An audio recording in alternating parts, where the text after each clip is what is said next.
Blue Submarine number 6 is an anime that I recently came across which did not fail to impress me at all. Maybe I'm easier to impress than I thought, or the shows that I recently watched are just that good that they leave an impact on me. Blue Submarine does not only have a great art style, but also shines through its visualizations, soundtracks and storytelling. The combination of these made me fall in love with it in the very first few minutes of my watch time, and although the CGI did not age that well and it took an episode to get used to it, the vibe and atmosphere never failed to deliver the right mood for the according scenes. Blue Submarine has 4 episodes in total with a watch time of 29 to 40 minutes each, which is rather untypical for an anime. It felt more like watching a 2-hour movie than watching a normal show, and it was a welcome change, at least for me. The length of the episode felt like they gave an opportunity to have more weight than the standard 20-minute episodes which you can fit everywhere into your day. Considering the overall positive reviews which the show received online, I wondered why I had never seen anything or anyone talk about it on social media before, or at least not anymore. Blue Submarine came out in the 2000s, but I thought the release was never such a big deal for no one to talk about something. So I thought, why not make a video about it and show people what they may be missing out on, just like in my Record of Flawless War video. But before we get into that, consider to leave a like and subscribe to my channel if you enjoy my content and if you want to support me. So without further delay, let's start talking about the show in greater detail and why I think that it stood up to the test of time. Without getting too much into the story and accidentally spoiler everyone who intends to maybe watch the show later on, I want to give a short overview about what Blue Submarine number 6 is about and what topics it tries to deal with. In short, the anime is based on the manga, which was written and illustrated by Satoru Ozawa, which was later turned into the OVA and directed by Mahiro Maeda and produced by the studio Gonzo. Blue Sub plays out in a post-apocalyptic distant future where the Earth's ocean have risen and flooded most of the sea-lying land on Earth. The flooding was caused by the main antagonist, the scientist Zorndike. Whilst flooding the Earth, he killed countless individuals and most of humanity's remaining cities have been attacked or destroyed by his army of half-animal hybrids which he created. The remaining humans begin to wage a war against Zorndike and his creations for survival. Humanity's best hope for resolution is with its submarine forces, among which is the focus of the story, Blue Submarine number 6.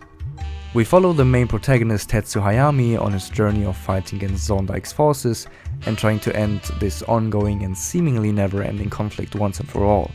On this journey we learn more about the world, the characters, the intentions of Zorndike and the nature of conflicts, like an ongoing cycle of hatred for example. It also tries to deal with the nature of humanity in general, about the destruction of our planet and rather fighting against others than trying to coexist. Blue Submarine is an art piece that highlights the importance of trying to live with nature rather than exploiting it for humanity's survival.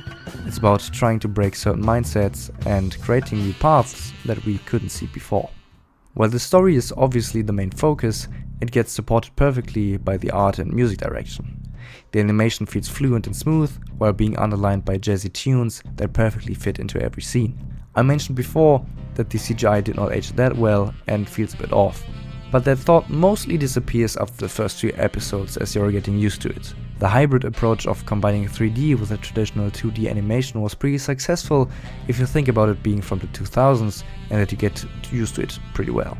I think that the CGI is mainly something to get used to because we obviously have improved in that field a lot in the last few decades, but it definitely is nothing that would stop me from recommending the show at all. Blue Submarine shines through its approach of combining multiple unique ideas that leave you in awe, which I think mainly comes from the visual art direction and the composing of the scenes, all while having interesting characters and character design on both sides, the humans and the animal hybrids. I feel like I'm repeating myself when I speak about what may be the reason that Blue Sub stands out so much and what it does very well, but I think that the actual reason why it's working and feeling so good in every aspect is the synergy and combination of all these aspects. Blue Sub would not have the same vibe without the classical jazzy music. The music would not carry the amount of weight if it wouldn't be for a good scene to underline it, And a good scene is dependent on a good story, and a good story is dependent on good characters. And I don't think that I have to tell you this, as anyone could think of this, and it may very well be the most obvious thing ever, but I think that it is important to praise something for executing the combination of these so well that it just fits perfectly. So in conclusion, I would say that Blue Submarine number 6 is for you if you want to watch a show with a solid all-round package. Or, of course, if you want to watch a show that has a lot of unique ideas to offer. So, if you once again sit in front of your computer or your TV and don't know what to do, then why not give Blue Submarine number 6 a try? The worst thing that can happen is that you don't like it, but there's also the chance that you will absolutely fall for it and it leaves its impact on you, just like it did with me.